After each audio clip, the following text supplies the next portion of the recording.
ఇప్పుడు మీరు రైతు బంధు వానాకాలము బకాయి పెట్టి పారిపోతే మీరు పెట్టిన బకాయిని కూడా వస్తానే 7,625 కోట్ల రూపాయలు మేము చెల్లించిన వానాకాలం రైతు బంధు.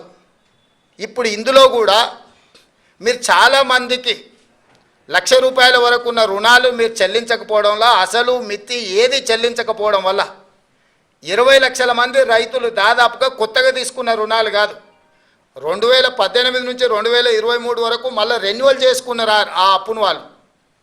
ఇవాళ వాటన్నిటిని మేము చెల్లించాల్సిన పరిస్థితి వచ్చింది.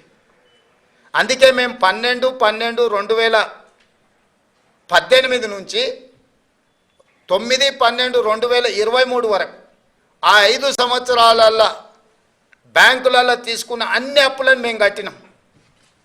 చంద్రశేఖరరావు పరిపాలించిన 5 సంవత్సరాల కాలంలో రైతులు చేసిన అప్పు 12/12/2018 అంటే రెండోసారి చంద్రశేఖరరావు గారు ప్రమాణ స్వీకారం చేసిన రోజు నుంచి చంద్రశేఖరరావు గారు దిగిపోయి మేము ప్రమాణ స్వీకారం చేసి మొదటి రోజు అసెంబ్లీ ప్రారంభించే తారీఖు వరకు దాదాపుగా 5 సంవత్సరాల పూర్తి కాలంలో రైతులకు ఉన్న 2 లక్షల రూపాయల వరకు రుణమాఫీని మేము చేసి రైతుల పట్ల రైతు పక్షపాతిగా మా ప్రభుత్వం ఉన్నదని మేము నిరూపించుకున్నాము.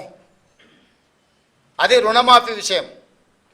రైతు బంధు మీరు వానాకాలం బకాయి పెడితే మేము వచ్చినెంబడే ఆ బకాయి ఇచ్చినాం.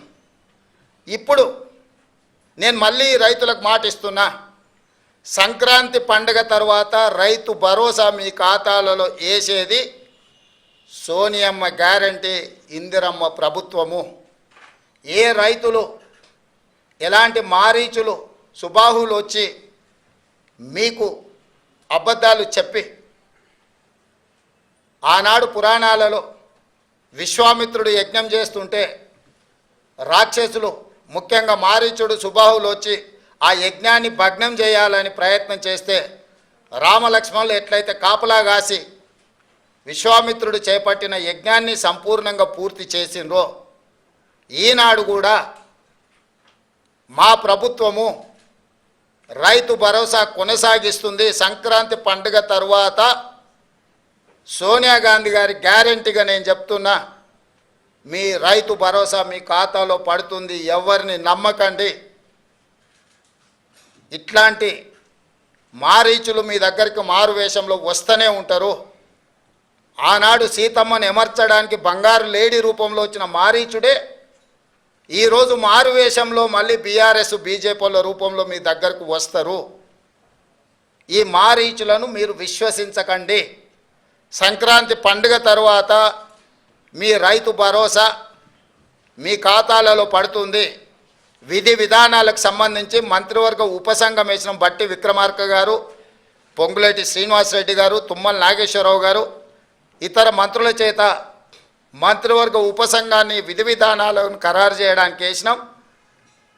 రాబోయే శాసనసభ సమావేశాలలో విధి విధానాల మీద చర్చ పెట్టి ఏ రకంగా కార్యాచరణను తీసుకొని ముందుకు వెళ్దామో నిర్ణయించుకొని డిసెంబర్ నెలలో జరిగే శాసనసభ సమావేశాలలో సభలో చర్చ చేసి విధి విధానాలను ఖరారు చేసి సంక్రాంతి పండుగ తర్వాత మీ రైతు భరోసా మీ ఖాతాలలో వేసే బాధ్యత మా ప్రభుత్వం తీసుకుంటుందని చెప్పి నేను రైతులకు గ్యారంటీ ఇస్తున్నా.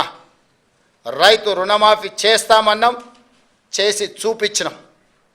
రైతు బంధు చంద్రశేఖరరావు గారు బకాయి పెట్టి పారిపోతే వాటిని కూడా 7,625 కోట్ల రూపాయలు రైతుల ఖాతాలో మేము వేసినాము.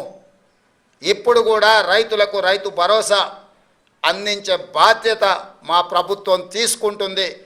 దీనికి సంబంధించి శాసనసభలో చర్చలు చేసి మంత్రివర్గ ఉపసంఘం ఇచ్చే నివేదికను శాసనసభలో ప్రవేశపెట్టి విధి విధానాలను ఖరారు చేసి రైతు భరోసా పథకం కొనసాగుతుంది.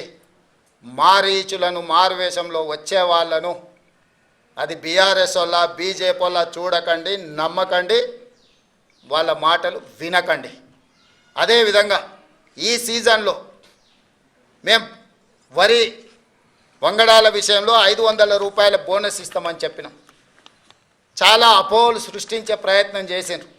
ఎవరయ్యా అంటే గతంలో ఒరేస్తే ఉరేసుకున్నట్టే కొనుగోలు కేంద్రాలే ఉండవు, కొనుగోలు కేంద్రాలు ఎత్తేసినము, ఎవరు పండించుకుంటే వాళ్ళ కర్మ అని చంద్రశేఖరరావు గారు ముఖ్యమంత్రిగా అధికారికంగా వారే మాట్లాడి చెప్పారు. ఒకటి కొనుగోలు కేంద్రాలు మూసేస్తున్నాం, కేంద్రం కొనడం లేదు కాబట్టి మేము కూడా కొనడం లేదని బాధ్యత కలిగిన ఆనాటి ముఖ్యమంత్రి గారే మాట్లాడినరు. ఆ తర్వాత ఇంకా ఒక అడుగు ముందుకేసి ఒరేసుకుంటే ఉరేసుకున్నట్టే అది మీ కర్మ అని చంద్రశేఖరరావు గారు మాట్లాడినరు.